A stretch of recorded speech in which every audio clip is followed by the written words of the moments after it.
감성지능이 중요한 시대. 미래교육학자 신종우. 삶의 행복과 성공에 있어서 EQ는 IQ만큼이나 중요합니다. 감성지능을 높이고 더 강한 관계를 구축하고 목표를 달성하는 방법이 필요합니다. 감성지능은 스트레스를 해소하고 효과적으로 의사소통하고 다른 사람과 공감하고 도전을 극복하고 갈등을 완화하기 위해 긍정적인 방식으로 자신의 감정을 이해하고 관리하는 능력입니다. 감성지능은 더 강한 관계를 구축하고 학교와 직장에서 성공하며 경력과 개인적인 목표를 달성하는 데 도움이 됩니다. 그것은 자신의 감정과 연결하고 의도를 행동으로 바꾸고 당신에게 가장 중요한 것에 대해 정보에 입각한 결정을 내리는 데 도움이 줄 수 있습니다. 감성지능은 일반적으로 다음 4가지 속성으로 정의됩니다. 첫째, 자기관리입니다. 충동적인 감정과 행동을 통제하고 건강한 방식으로 감정을 관리하고 주도권을 행사하고 약속을 지키고 변화하는 상황에 적응할 수 있습니다. 둘째, 자기인식입니다. 자신의 감정과 그것이 자신의 생각과 행동에 어떻게 영향을 미치는지 인식합니다. 자신의 강점과 약점을 알고 자신감 있는 사람으로 살 수 있습니다. 셋째, 사회적 인식입니다. 다른 사람들의 감정, 필요 및 관심사를 이해하고 정서적 단서를 포착하고 사회적으로 편안함을 느끼고 그룹 또는 조직의 힘 역학을 인식할 수 있습니다. 넷째, 관계관리입니다. 좋은 관계를 개발 및 유지하고 명확하게 의사소통하고 다른 사람에게 영감을 주고 영향을 미치고 팀에서 잘 일하고 갈등을 관리하는 방법을 알고 있어야 합니다. 감성지능이 왜 그렇게 중요한가요? 우리가 알다시피 인생에서 가장 성공하거나 가장 성취된 사람은 가장 똑똑한 사람이 아닙니다.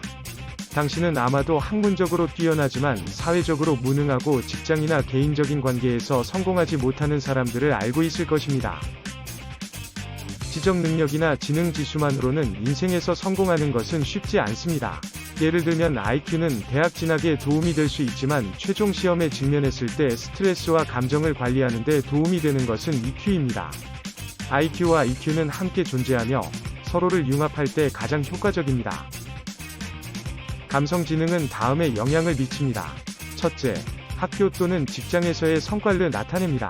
높은 감성지능은 직장의 사회적 복잡성을 탐색하고 다른 사람들을 이끌고 동기를 부여하며 경력에서 탁월하도록 도와줍니다. 사실, 중요한 구직자를 측정할 때 많은 기업이 감성지능을 기술적 능력만큼 중요하게 평가하고 채용하기 전에 EQ 테스트를 사용합니다. 둘째, 당신의 신체 건강입니다. 감정을 관리할 수 없다면 스트레스도 관리하지 않는 것입니다. 이것은 심각한 건강 문제로 이어질 수 있습니다.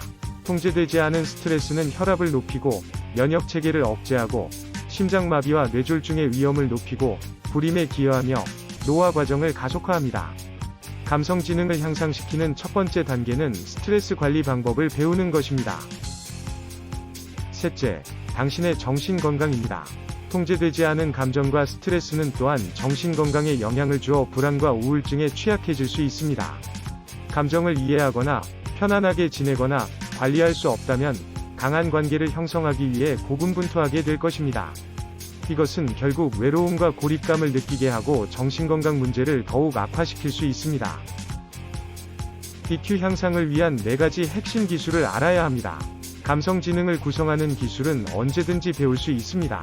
그러나 단순히 EQ에 대해 배우는 것과 그 지식을 삶에 적용하는 것 사이에는 차이가 있다는 것을 기억하는 것이 중요합니다. 당신이 무언가를 해야 한다는 것을 알고 있다고 해서 그렇게 할 것이라는 의미는 아닙니다. 특히 스트레스에 압도되어 최선의 의도를 무시할 수 있습니다.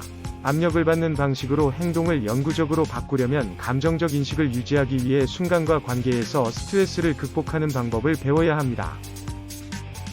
EQ를 구축하고 감정을 관리하고 다른 사람과 연결하는 능력을 향상시키는 핵심 기술은 다음과 같습니다.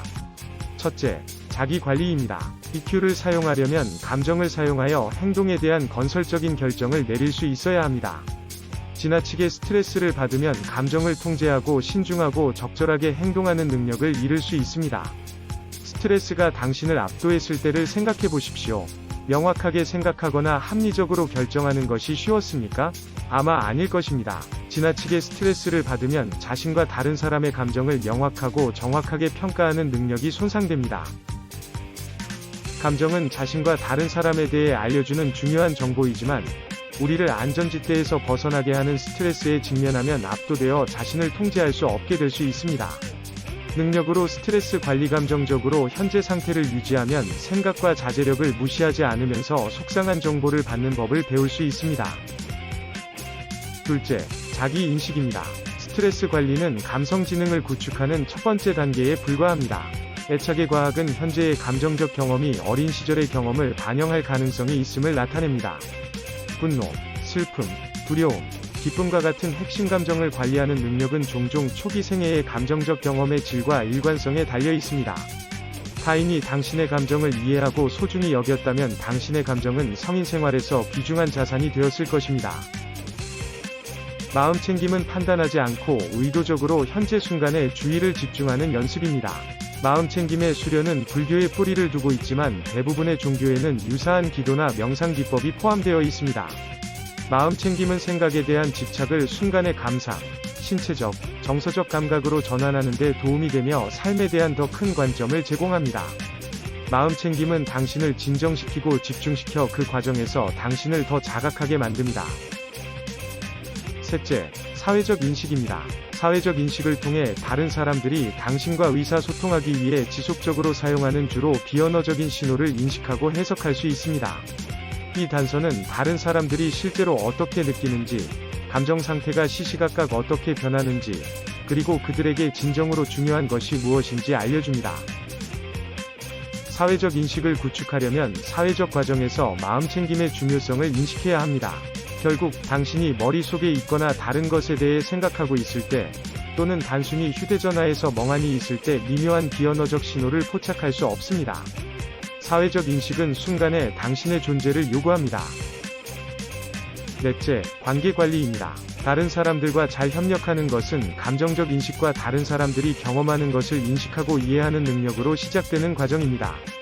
감정적 인식이 작동하면 관계를 보다 효과적이고 유익하며 성취감 있게 만드는 추가적인 사회적, 정서적 기술을 효과적으로 개발할 수 있습니다.